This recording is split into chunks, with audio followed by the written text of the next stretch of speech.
Thank you for joining us today. I'm Johnny Anderson alongside Melissa from Cutting Through the Matrix. Melissa, how are you? I'm well, Johnny. How are you doing? Well, Yeah. I don't want to repeat all of that. But yeah, I'm a little tired. I'm just going to leave it at that. I'm a little tired, but that's okay because, well, we're here and it is the start of a new week. It is your once a fortnight. And I suppose I would like to talk about the things that you kind of laid out beforehand. I do want to go down that road. But before we do that, every year, and we kind of skipped it this year because we just kind of lost track of days.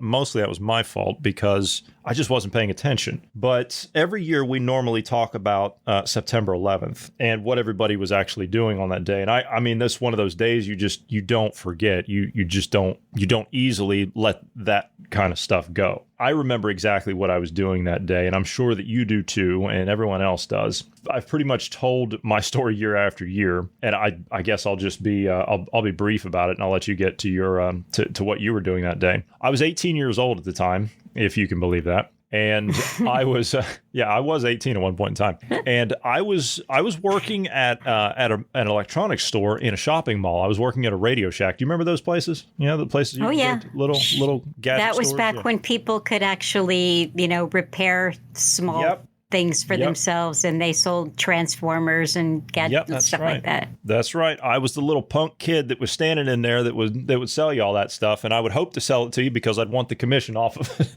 So that was me. But I remember that day I had woken up. I had to go in first thing in the morning that day, and I got up and I hadn't even turned the TV on or anything. And this is long before smartphones or anything like that, so I had no way of really knowing. The internet was kind of just getting the ball rolling out of the the text style internet, and everything was kind of just moving out of the dial-up era. And so I didn't really take a look at the news or anything. I wasn't really paying attention, and I'd gotten in the car and I got to the mall. And when I got there, I kind of off in the distance I could see my store, and I would we had these glass walls and glass doors up there, so you could see through and into everything in the showroom. And we had all these televisions that were up there. I don't know if you remember walking into those stores. You had TVs right when you walked in, and they had, usually it was everything on the same channel. And I recall that there were so many people that were crammed into the front of the store that I couldn't get in. I had to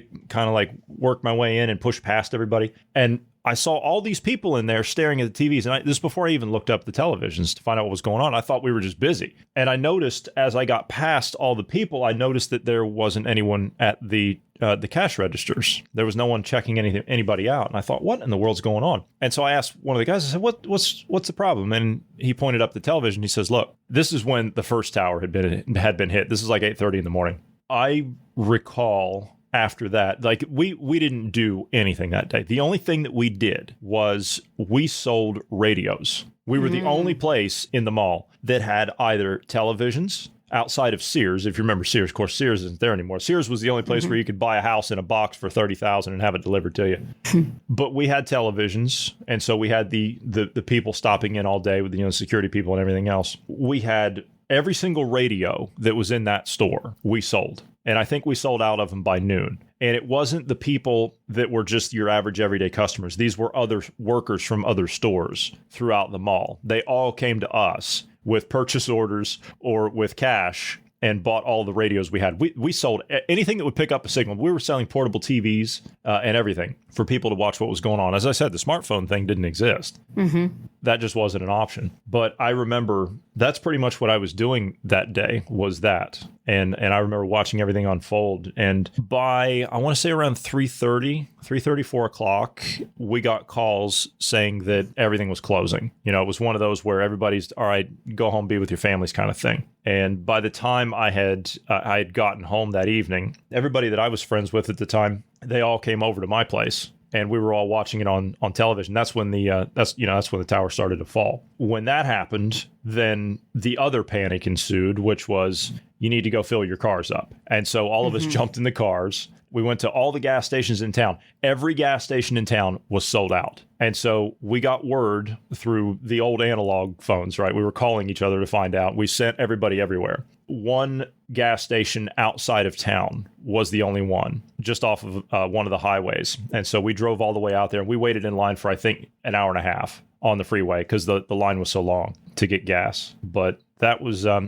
my day. In short, that was my day. Let me ask you a couple of questions. Were you living at home with your folks at the time, or did you have your own place? I was living at home with my folks at that time. Yeah, I was 18, so I was just. What did your family think? Well, everything was treated as a Pearl Harbor kind of thing. I had family members. I had grandfather that was in World War II, and so everything was geared around that. And then it was. I'll put it this way: it was expected by the next day. I was asked by military family members, "When are you leaving?" kind of thing.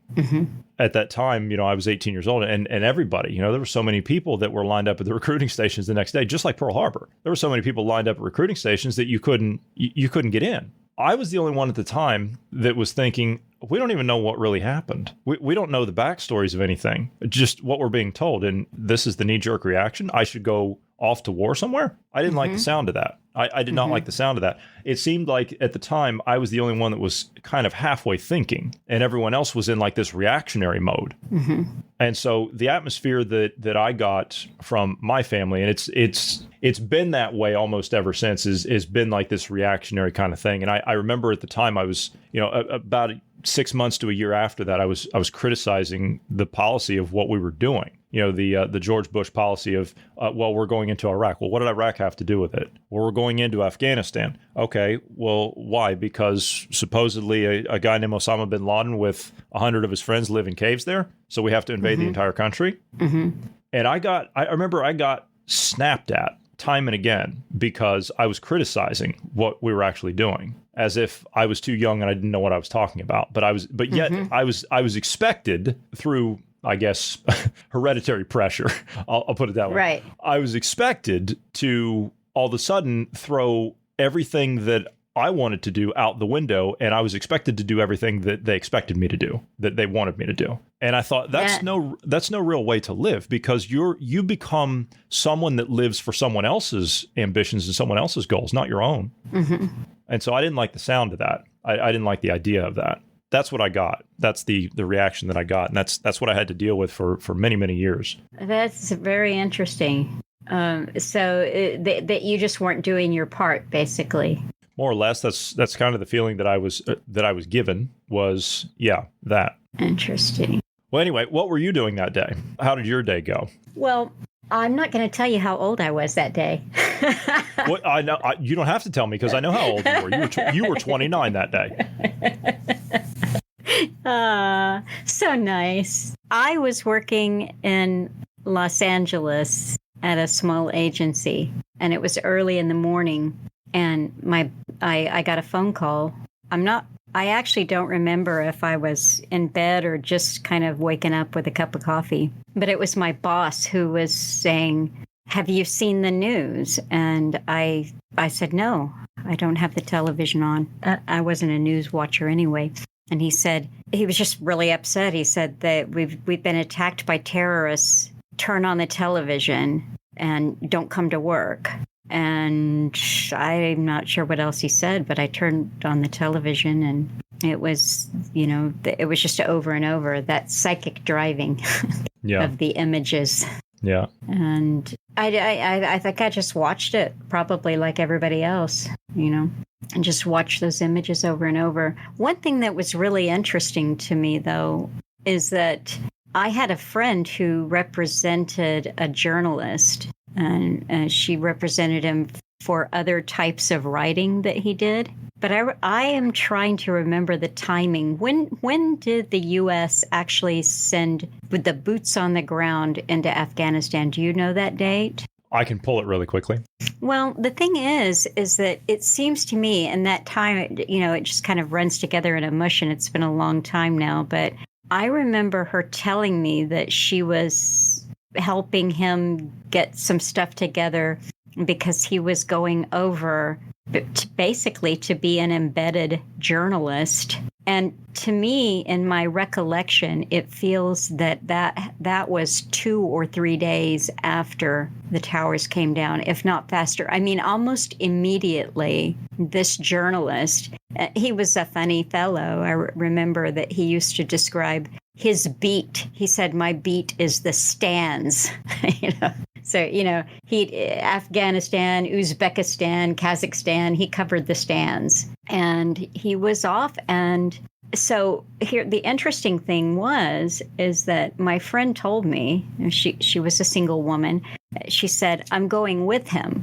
Now, I know that she was, she represented him and they were good friends. And I said, "Well, why on earth would you want to do that?" And she said, "Well, it's an adventure." So she went with him. It's an adventure, huh? Well, to answer your question, October 7th is when we went into Afghanistan officially. That was when we hit the ground there, and it was a troop buildup from then until December of that year. He was there much earlier than, I don't know who he was embedded with or if he was just going to go and get ready to be embedded, but he was there like lightning fast after the attacks, after the event. We did have people in there, and I've been reading into a lot of that time period of our involvement, and we've been involved in there with guys like Zbigniew Brzezinski, and he was working with Mujahideen back in the day with Osama bin Laden against the Soviets and all that stuff under the Carter administration. So we had been in there for decades prior to. But again, the research that I'm doing into what happened with Afghanistan from the time that the Russians left to the time that we went in there, I'm still looking into that, and I'm still kind of tied down with other things at the moment. But I'm looking for, militarily speaking and strategically speaking, I'm looking for reasons as to why that was. And I think I might be on to something, but I don't want to give too much away just yet. Well, don't forget, Johnny, that we sometimes just think about, okay, the Russians were there and then we were there, and but don't forget that the British were over there. Yep, that's true. A long time ago. That is true. Yes, they were there long before that. That is true. Yeah. So I think it's there are a lot of strategic reasons why empires want to be there. I also think that just due to the land there and the mentality of the people, they're more nomadic. I don't think it's a conquerable area of the world. And so I'm not really sure that empires have been trying to conquer it. And I think that 9/11 was, it was just the official reason for going over there for strategic and resource reasons. Remember all of those images of the U.S. soldiers guarding the poppy fields? Oh, yes. Yeah. Opium production increased by, 97%? And I remember Geraldo Rivera did a report on that. It was one of the, I was thinking the Army colonel or something. He says, "Oh, yeah, we load it all onto the planes. We load the heroin onto the planes and we ship it out for them." Mm-hmm. So there are other reasons for that. I fully agree. But I think there was more to it. And I have this clip. You've probably heard this clip before, but I'm going to play it. This is General Wesley Clark. Oh, yeah. Yeah. And so you're telling me from what this man with this decorated career, you're going to tell me that what he says here years before is wrong? Listen to this. About 10 days after 9/11, I went through the Pentagon and I saw Secretary Rumsfeld and Deputy Secretary Wolfowitz. I went downstairs just to say hello to some of the people on the Joint Staff who used to work for me. And one of the generals called me in. He said, "Sir, you got to come in. You got to come in and talk to me a second." I said, "Well, you're too busy." He said, No. He says, "We've made the decision. We're going to war with Iraq." This was on or about the 20th of September. I said, "We're going to war with Iraq. Why?" He said, "I don't know." He said, "I guess they don't know what else to do." So I said, "Well, did they find some information connecting Saddam to Al-Qaeda?" He said, No. He says there's nothing new that way. They just made the decision to go to war with Iraq. He said, I guess it's like we don't know what to do about terrorists, but we've got a good military and we can take down governments. And he said, I guess if the only tool you have is a hammer, every problem has to look like a nail. So I came back to see him a few weeks later, and by that time we were bombing in Afghanistan. I said, are we still going to war with Iraq? And he said, oh, it's worse than that. He said, he reached over on his desk, he picked up a piece of paper, he said, I just got this down from upstairs, meaning the Secretary of Defense's office today, and he said, this is a memo that describes how we're going to take out 7 countries in 5 years, starting with Iraq and then Syria, Lebanon, Libya, Somalia, Sudan, and finishing off Iran. We never made it to Syria. The Obama administration, with Hillary Clinton as Secretary of State, they tried. They tried to get rid of Bashar al-Assad, and it didn't work. They got rid of Gaddafi, and they got rid of Hosni Mubarak in Egypt. But as far as, Bashar al-Assad was concerned, they didn't get rid of him, and we didn't do anything against Iran. But I did hear around, I want to say 2006, 2007, that was actually in the cards. That was one of the things that was actually discussed in one of the Bilderberg agenda meetings, on one of their agendas in one of their Bilderberg meetings, but it never came to be, and I don't know why.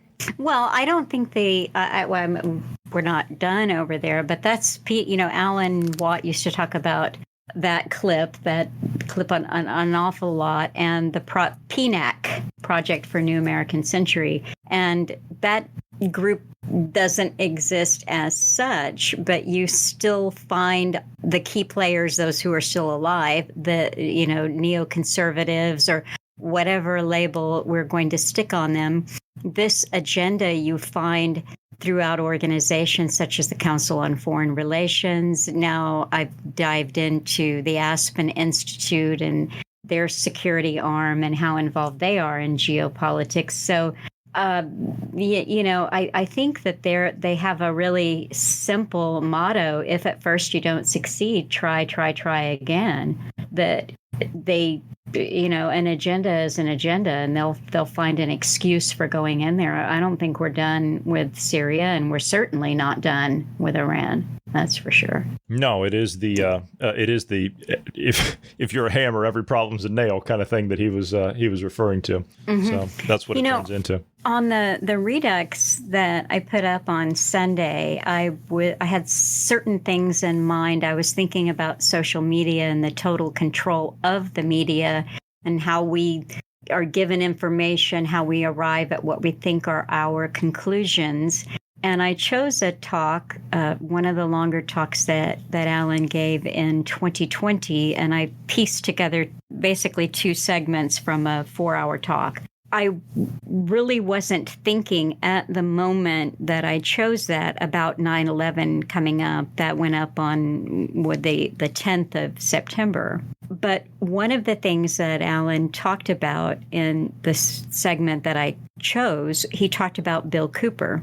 And he was talking about Bill Cooper telling people about how socialism will always use a big event like an attack or, some kind of crisis, a huge, where the people think that their world is falling down around them. And what Bill Cooper was driving at is the technique here is fear. They're using fear. They terrorize you so that you will comply and accept what the experts and the politicians are telling you has to be done. So I put that up, but then I was thinking more about Bill Cooper, and it's just interesting. I think a lot of people may not know who he was because he was killed in November of 2001. But he, for years and years and years, talked about various aspects of this agenda, and he famously called it on 9/11 on, I think it was the 28th of June of 2001, on his broadcast.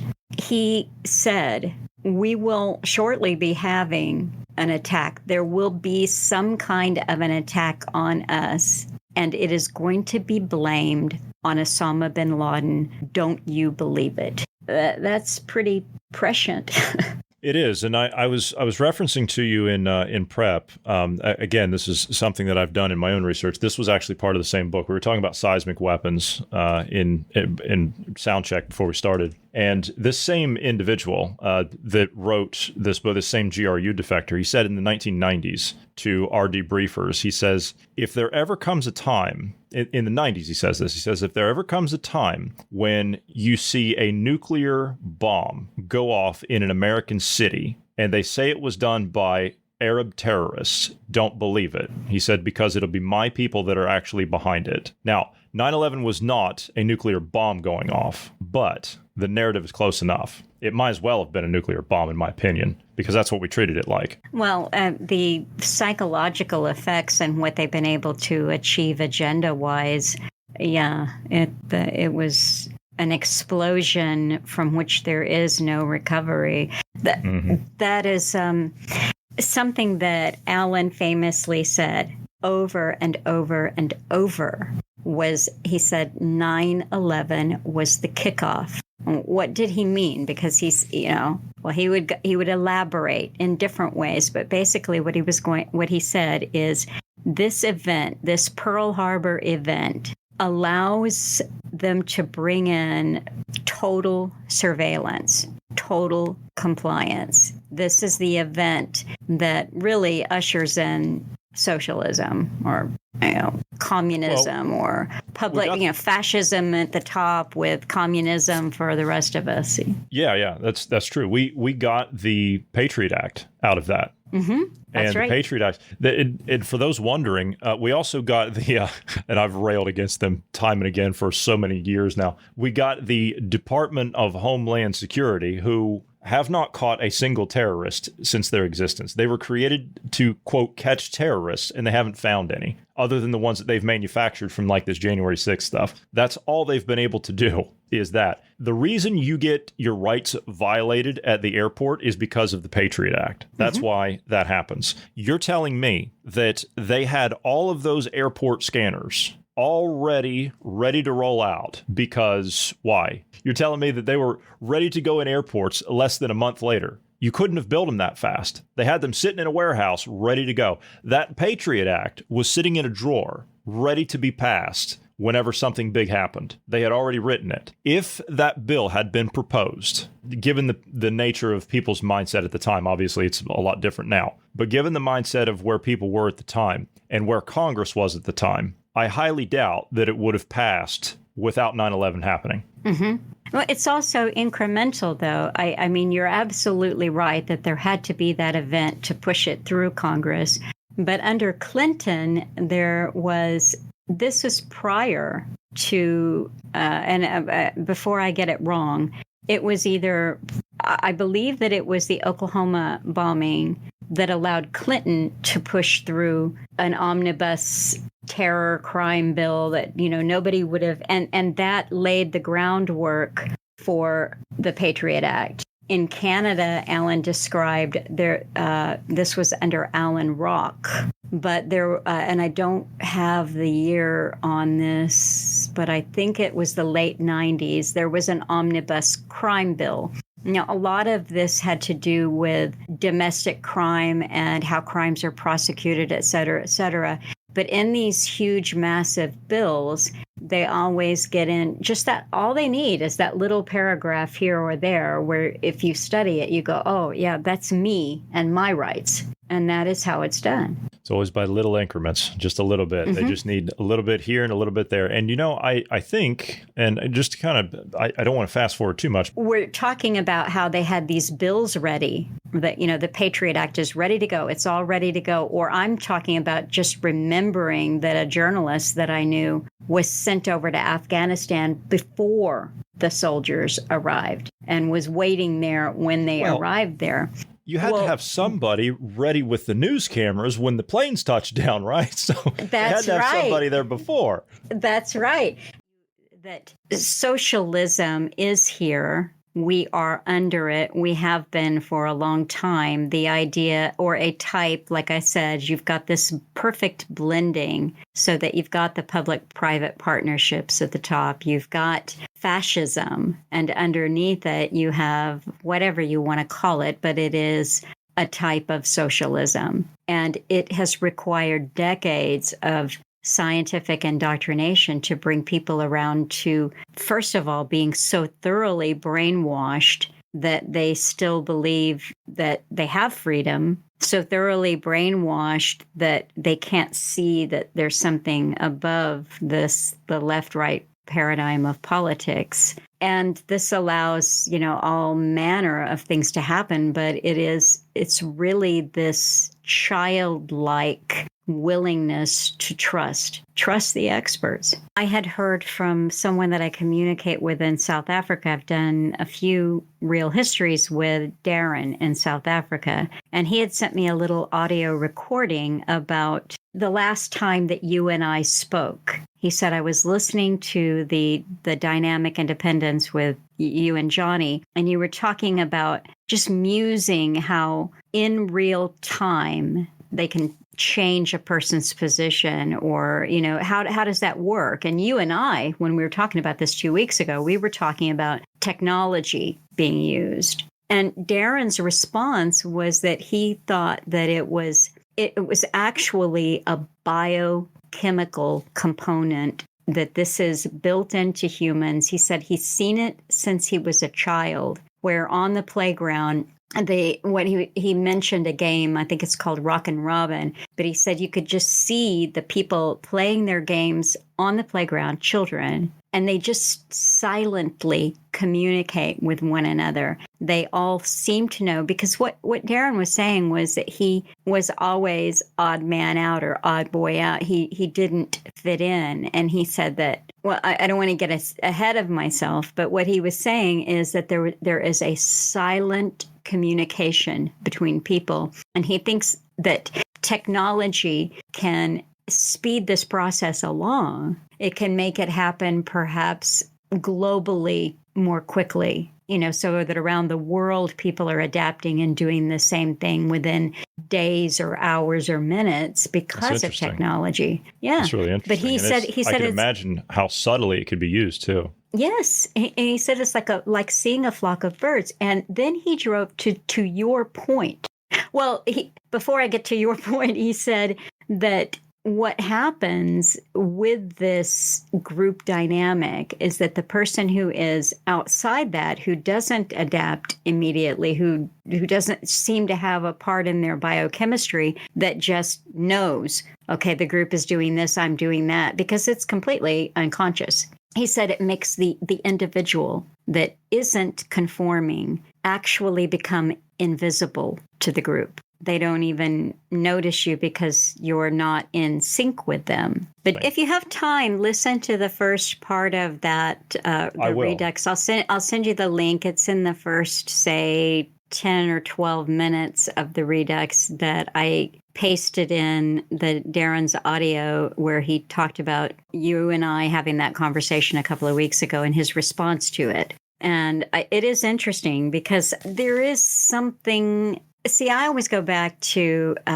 Alan's idea about free will and conscience and the individual knowing right and wrong, that is built into you. You're talking about what Darin posits here with a biochemical reaction or response that just happens in nature. So how do birds know to move in a flock at exactly the same pattern instantly, and then they just instantly switch and fly in a different direction? Where does that come from? And seeing it apply to humans, you're seeing that coupled with what Alan would describe as scientific indoctrination that is nearly perfect, nearly perfected. You see, Alan's whole book, the title of the book is his second book is Waiting for the Miracle. But he would often talk about when an individual starts to break through into reality,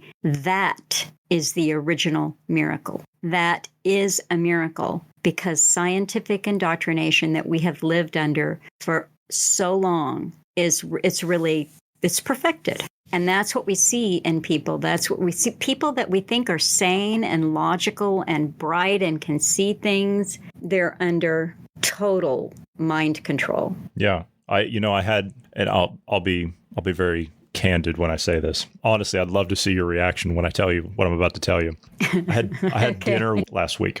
This is a fairly intelligent individual, very nice person. And as we're sitting there having just casual conversation across the table kind of thing, waiting for our food to arrive, I'm thinking to myself in the back of my head, this person doesn't know anything. Yeah. They don't. And I'm just kind of casually just smiling and trying not to be outright offensive and just snap and say, you know what? You don't know anything.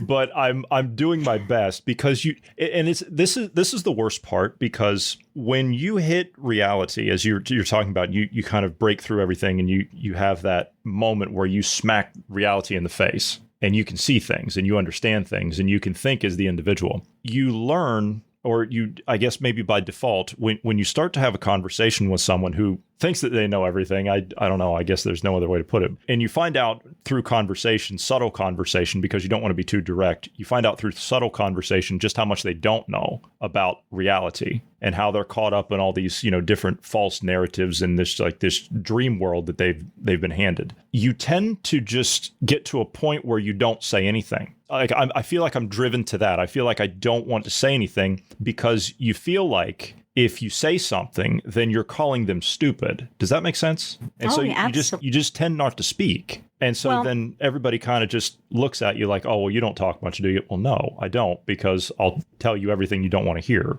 I'll turn your world upside down if you want to listen, that kind of thing. And it disrupts their little bubble, that their little comfort bubble that they live in. Well, there's several things at play there. The first is the knowledge of reality has to be an individual journey. I was just thinking this morning of an illustration that Alan made on a series of talks that he did with Jackie Patriot years ago. And it's so elegant. I wish I had the book in front of me that is essentially the transcript of that, but so lovely the way that he describes this process. It's a little chick inside an egg, and the chick has to get out of the egg all by itself. It takes its little beak and just pecks and pecks away at the eggshell until it breaks through. See, that is the only way that someone really comes into reality, is if they do it themselves. Can there be teachers out there? Can there be people who speak words that are wise and true? Yes, absolutely. Can the little chick hear some of that through the shell and then want to just break all the more furiously with their beak to get through? Yes, absolutely.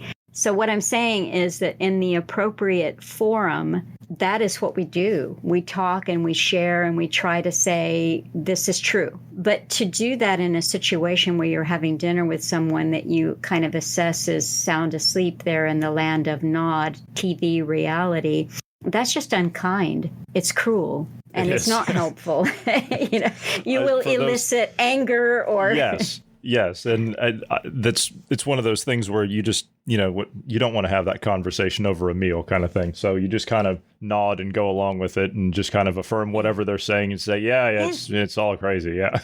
Yeah, and it's one of the reasons why you either spend more time trying to seek out like-minded individuals so that you can have the communication that you crave, or you learn to live inside your own head, as Alan often advised people to do, because the alternative, he would say, is you're just going through the motions of polite conversation. And that is not satisfying. It's just empty. It is. And I feel, again, I'm not trying to sound rude or cold-hearted here, but I feel like when I'm in that situation, I feel like I'm just wasting my time. Yes. And that's a terrible thing. I don't like to be rude to people. I'm a pretty nice person, and I don't like to just say, oh, sorry, I don't have time to talk to you anymore. I'm not that kind of, because that in and of itself is rude. I like to have conversations with people where I know they want to have a real conversation. If somebody wants to have a real conversation and they start to ask real questions about things, then that's where it gets really interesting, and it gets really thought-provoking, is when that happens. But it's what you said earlier. People have to want to do that. It takes months of, I don't want to say for lack of a better term, I don't want to say a debriefing process, but that's more or less what you're going to go through with somebody that wants to find things out, is you're going to have these long, in-depth conversations about the world, get their take on it, give your perspective on things, go back and forth about the ideas that you're both throwing out there and see if you can come to a solution. But if you're caught up in the day-to-day of, oh, well, this party said this, or that party said that, or this group said that, or this person said that, you're not going to get anywhere. You're never going to find out what's going on. You're never going to find the truth. It is tragic, but honestly, Johnny, this is this is straight from Alan Watt's mouth, but this is truth. He said, sadly, we're in a war that has been raging for a long, long time, and you can't stop on the battlefield. Now that would be trying to deprogram somebody one-on-one that has expressed no real interest, and you're just hammering, or the way that people will describe, they try to wake up their wife or their husband or their parents or whatever. He said, this isn't a long war. And what you're looking at there with people who don't know, or who don't want to know, or who want to argue, or who can't see it, they are casualties of this war. And you think of yourself, you give yourself that visual image that you're out on a battlefield and you're trying to get from the trench over to the other side or whatever, and you've got bullets flying all around and you're very vulnerable. If you stop to try to pick up someone or aid someone who's already been gunned down, this is a person you can, what are they? The person who's still in left-right politics, or if you stop for them, you make yourself a target.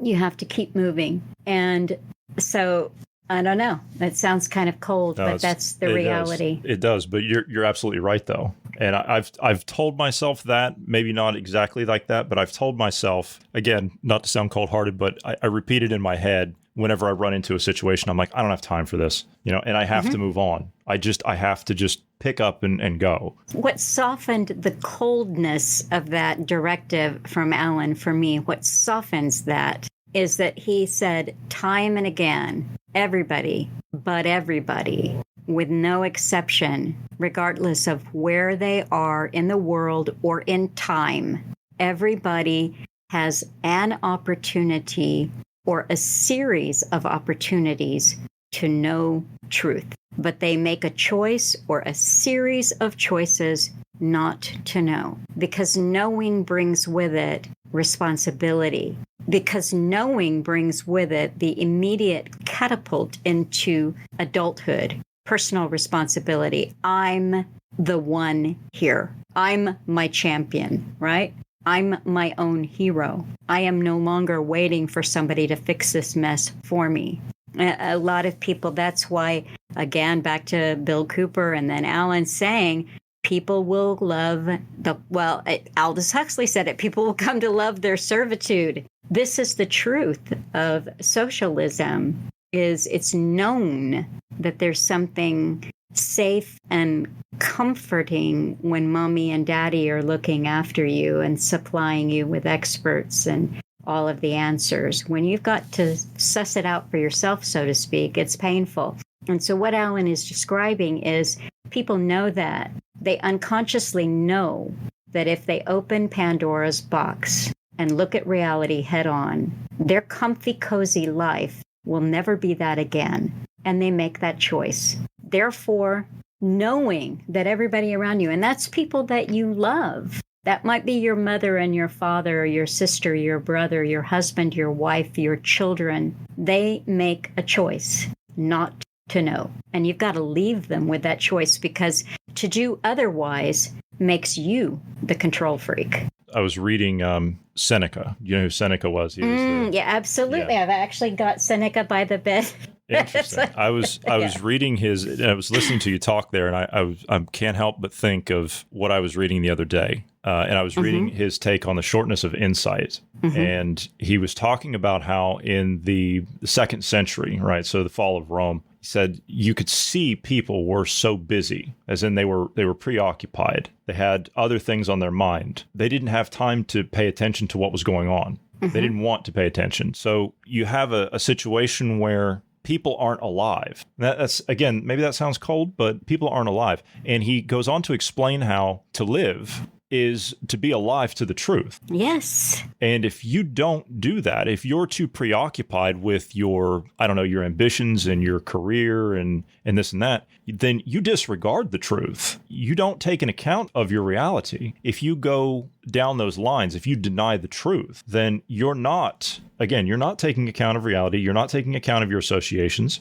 You're not paying attention to what's going on in your country, your neighborhood, your home. You're not paying attention to yourself. You don't know your true self. All of that is centered around the fact that you don't know the reality of the world. What you're describing, what Seneca wrote about, what you're describing is a long known and ancient, what you might call an esoteric truth. This is what Jesus meant when he said, "Let the dead bury their dead." You are alive to the truth. You are enlivened by the truth, or you're dead to reality. And it is that simple. This is ancient wisdom. I can't think of a better place to leave it. It's been a great conversation. I know you said that you've got a new podcast with Neil Foster coming out. And I don't want you to give any more away of that because I want people to go and listen to it. Is there anything else you've been working on the website that you'd like to talk about before you get away?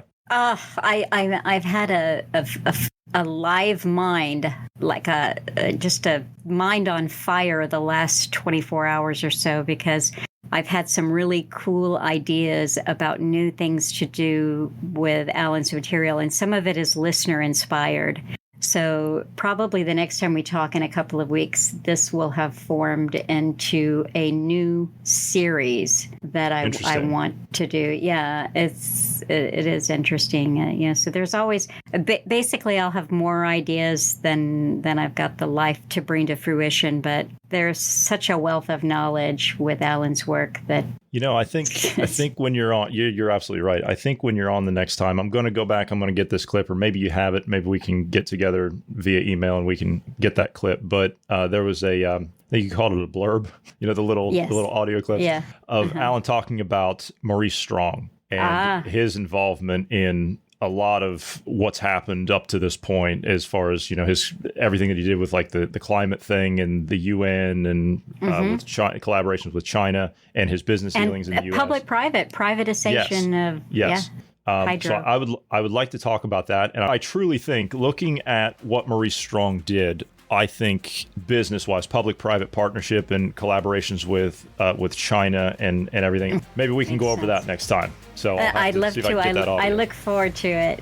All right, sounds good. We will see you in 2 weeks. Again, that is Melissa from cuttingthroughthematrix.com. I encourage all of our listeners to get over there and take a look at the treasure trove of information where they maintain the life collected works of the late, great Alan Watt. Also, her podcast is Real History with Melissa. It is available everywhere podcasts are sold. That'll do it for us for today. Melissa, I'd like to thank you for being here today. Thank you to all of the listeners. God bless everyone and have a great evening.